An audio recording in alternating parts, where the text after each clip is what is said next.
Hey everybody, it's Kelly. Welcome back to another episode of Ask a Therapist.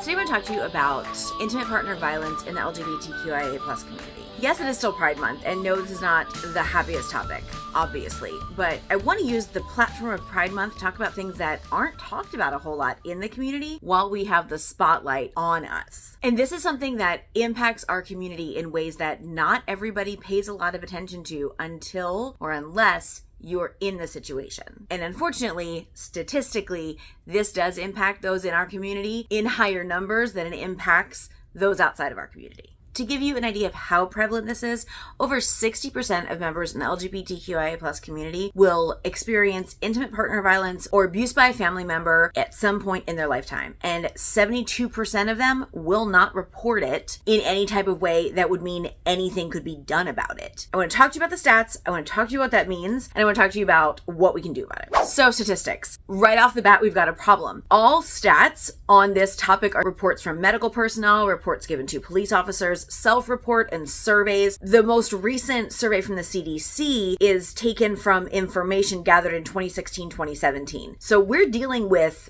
stats that are almost 10 years old when bringing a report together that's a year old. So all these stats are wrong, and because they're reliant on self-report, are already skewed. And we know that they're skewed because so many people are not reporting the things that are happening to them. Just in general, you would know that anecdotally from your own life, right?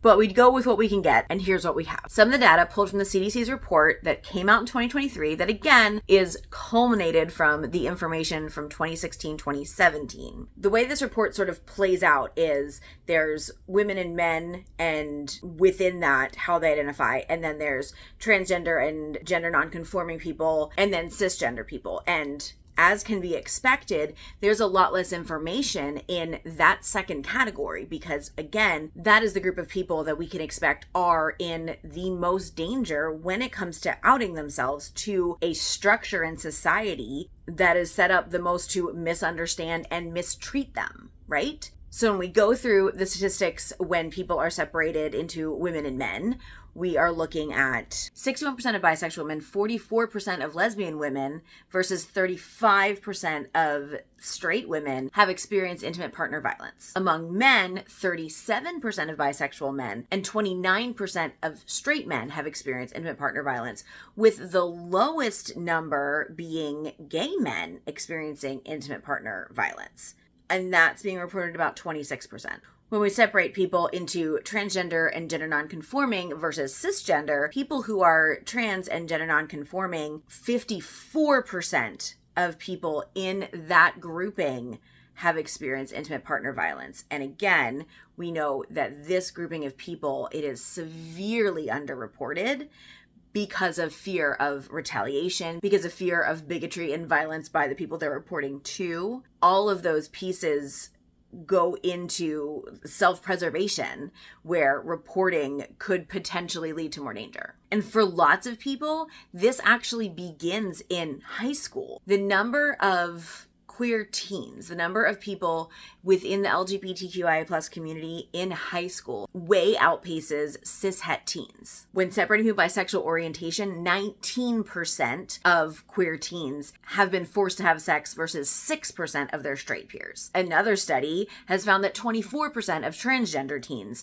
have been forced to have sex versus 15% of their cisgender peers. The rates of sexual and physical violence in dating relationships is doubled within the queer community versus the straight teens that are reporting these things also. And again, I cannot stress enough, this is just those that are reporting. So why? Why is the queer community so much more at risk for intimate partner violence? Any minority population is going to be more at risk for any type of oppressive violence. Racial, socioeconomical, gender, anyone who is in a minority status is going to be more at risk. If you have any of those statuses and are also part of the LGBTQI+ community, we are looking at a situation where the entirety of the system is built against you. And the more of those boxes you tick, the more things are basically stacking against you. Add to that the traditional understanding of what intimate partner violence is and what that has to look like in order to count, plus the stigma that really the world in general has as far as like when you're experiencing that violence, you should just leave. And if you don't just leave,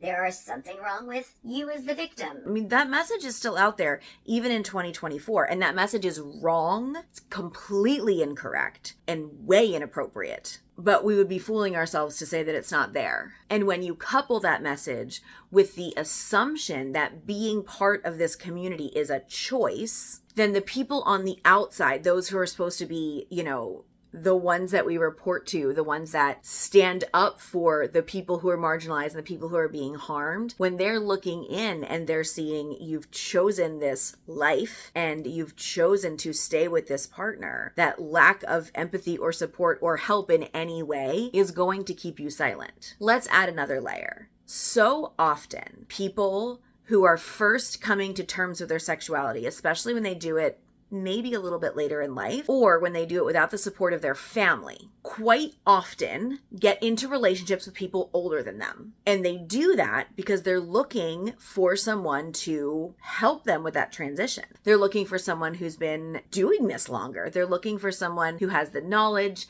and the understanding of sort of how to take that next step. Because if you don't have support from anywhere else, where are you going to get that from? Unfortunately, that does leave people very, very open to being taken advantage of. And time again, in that first relationship, when you're first feeling all of those emotions and all of that intimacy and queer joy in being who you are and being in that relationship that you've always kind of wanted and didn't think you could ever have, it is so easy to miss those flags and those signs and those imbalances of power that can potentially in the future lead to intimate partner violence. For so many people, that is how it happens. Is that always how it happens? Absolutely not, but it can.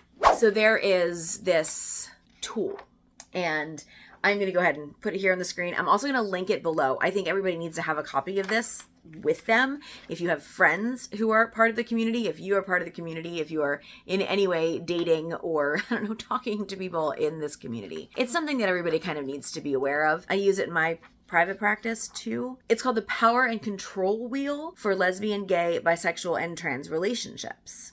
And it is developed by Rowe and Jagodinsky. You can get it from the National Domestic Hotline. Like I said, I'm going to link that below in the description. Please go ahead and download a copy of it for yourself. In these pies in the middle, we've got coming out of them examples of ways that violence can play out, specifically in power and control in relationships within our community.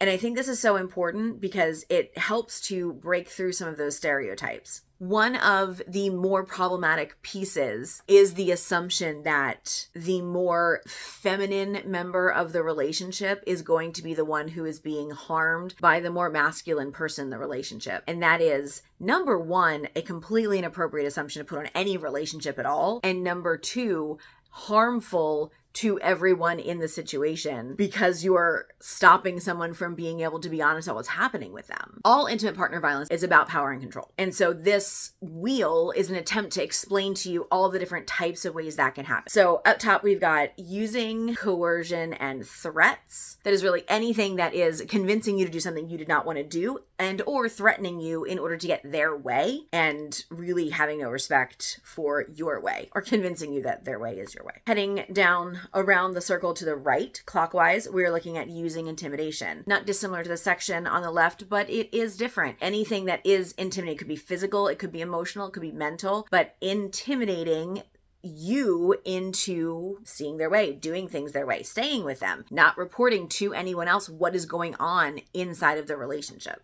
Next, we've got using emotional abuse. And that could be something from these little insults that come out as like, oh, can't you take a joke? I'm just joking with you. Those kind of things, to making you question your actual ability to belong within the community. And this plays really intensely, especially into those early relationships that I was talking about. Because if you're just coming into the community and not sure if you have the right to feel part of it, if you are still struggling with where you belong and what label you have, or if you're still sort of figuring out how to come to terms with who you are and how to tell people, that can really play intensely into your psyche. And people who are looking to use their power over you are going to use that. Using isolation, another big one, especially again, if you're coming out of relationships or if you've had to say goodbye to people because you've come out recently, you are already feeling isolated and they're going to continue to isolate you. That across the board is a tactic of abusers. They are going to try to isolate, any kind of isolation, people who are trying to sort of cut you off from your support group. And it's not like you just can't talk to anybody. It's more like, oh, that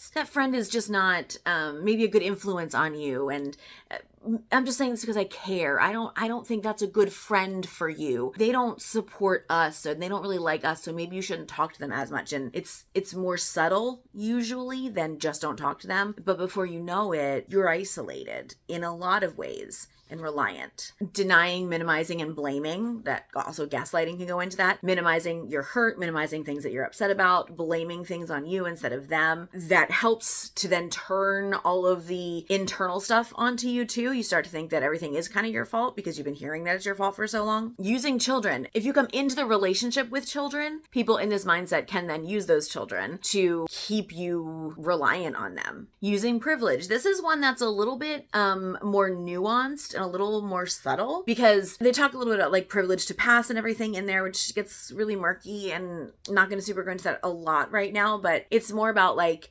having all of the control for decision making and all of control for the big things that happen. Like they take all of that control and do it in a way that's like, oh, it's just better if I make these decisions, but then all the decisions become theirs. And again, you're reliant on them, which gives them all of the control. We've got using economic abuse. And again, this is another big one in that very first relationship when you're coming out of maybe your straight life into your first relationship. Because for some people, if they're like leaving a marriage, or leaving their family home, they're leaving some sort of a situation that was maybe stable, but less stable once they tell the people that they're leaving and they no longer accept them because they found out who they are. They don't have that safe place to land, and this person becomes their safe place to land. And if it is a predatory person, they use that against them because they have all the economic power. Then you don't have really anything. Okay, so what do we do about it? What do we do? If you have found yourself in one of these relationships, the first thing that you do is you need to get safe. There are hotlines to call, and I will list one right here. I'll also list some resources in the description. If any of you have found resources in your local areas that are good ones, please put them in the comments also. In the US, pretty much everywhere, there are somewhat local shelters. That does get a little bit tricky because honestly, for a long time, most of the shelters have been for women and children because it was assumed that men were the only ones who were doing the abusing. And also, though, there are more and more and more places that are recognizing that that is not the only way that abuse happens, and that is not the only way that people need to be getting safe from intimate partner violence. Moreover, there's two parts to this. If you have been in a relationship like this, you need to understand that that wasn't your fault. You did not ask to be controlled or manipulated. And if you were at some point, that's on the other person. That wasn't on you. This is important information for people in our community to have and to be aware of. If you have friends who are in relationships that kind of rub you the wrong way, if you have friends who act like this in relationships, like being aware of this and calling out this kind of behavior, being aware of this and putting a stop to this kind of behavior stops the cycle. But the cycle doesn't stop until we're aware of it and until we do something about it. Recently, I did a video and one of the comments on it was, like essentially said there was like no point or whatever to the video. And like, I guess I understand what they were saying, but like this is the point. The information is the point here. Getting this information into your hands so that you have it as you live your life is literally the point here. Because anything more than that would be, number one, outside of my scope of practice, but number two, completely inappropriate because I don't know your life and I don't know what you're going through. But having this information is important because only in having this information can you know what to do with it in your own life. This is something that is highly significant in our community and something that you do need to know about so that you can be prepared for yourself, for your friends, for your family, and for our community so that we can stop this cycle because it needs to stop. All right, and that's it for today. Thank you so much for being here. I will see you all next time. And until then, take care of yourselves and each other.